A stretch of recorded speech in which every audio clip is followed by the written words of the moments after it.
ISKCON কি ধরনের সংগঠন, কি কাজ করে তারা?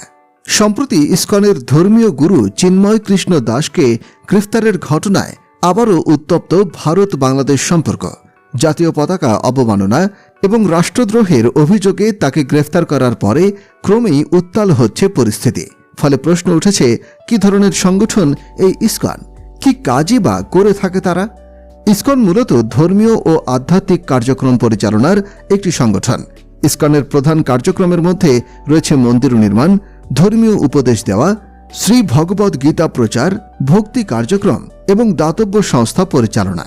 মন্দির রক্ষণাবেক্ষণ এবং আধ্যাত্মিক অনুশীলনের পাশাপাশি সাংস্কৃতিক চর্চার অংশ হিসেবে যোগব্যায়াম ও শিক্ষামূলক প্রোগ্রাম করে থাকে সংগঠনটি।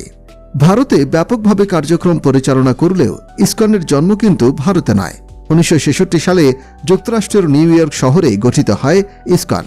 সংগঠনটির প্রতিষ্ঠাতার নাম অভয়চরণা রবীন্দ্র ভক্তি বেদান্ত স্বামী প্রভুপাদ। তবে তিনি ভারতের কোনো হিন্দু শিক্ষালয়ে বিদ্যালাভ করেননি। তিনি পড়াশোনা করেছেন খ্রিস্টানদের চার্চে। গুঞ্জন রয়েছে ইসকনের পরিচালনায় যোগ সাজেশ আছে ইহুদিদের। এমনকি ইসরায়েলে নিজেদের কার্যক্রম সক্রিয়ভাবে চালিয়ে যাচ্ছে ইসকন। বাংলাদেশে ইসকন কার্যক্রম জারি থাকলেও সংগঠনটির সদস্যদের বিরুদ্ধে রয়েছে নানা অভিযোগ। প্রতারণা, জমি দখল, যৌন নিপীড়ন সহ বিভিন্ন সময়ে অভিযুক্ত হয়েছেন ইসকন সদস্যরা।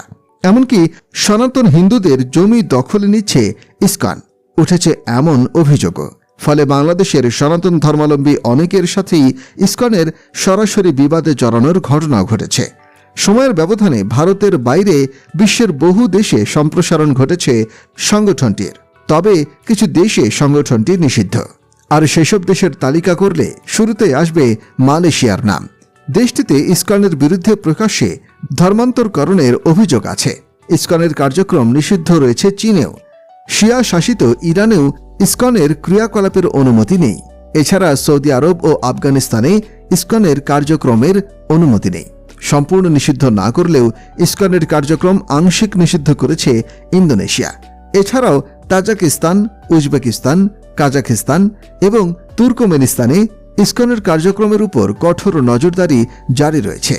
ঢাকার স্বামীবাগ মন্দির বর্তমানে ইসকনের একটি গুরুত্বপূর্ণ কেন্দ্র হিসেবে পরিচিত। 2 বছর পূর্বে স্বামীবাগের মসজিদে তারাবির নামাজ বন্ধ করে দিয়েছিল ইসকন। নামাজের সময় ইসকনের গান বাজনা বন্ধ রাখতে বলায় তারা পুলিশ ডেকে এনে তারাবির উপরে নিষেধাজ্ঞা জারি করে। পরে বিষয়টি নিয়ে সংঘর্ষ হয়। এছাড়াও বিভিন্ন সময়ে নানা বিতর্কিত কর্মকাণ্ডে জড়িয়ে আছে ইসকন সদস্যদের নাম। ফলে সাম্প্রতিক পরিস্থিতি বিবেচনায় বাংলাদেশেও ইসকনকে নিষিদ্ধ করার দাবি তুলেছেন অনেকেই।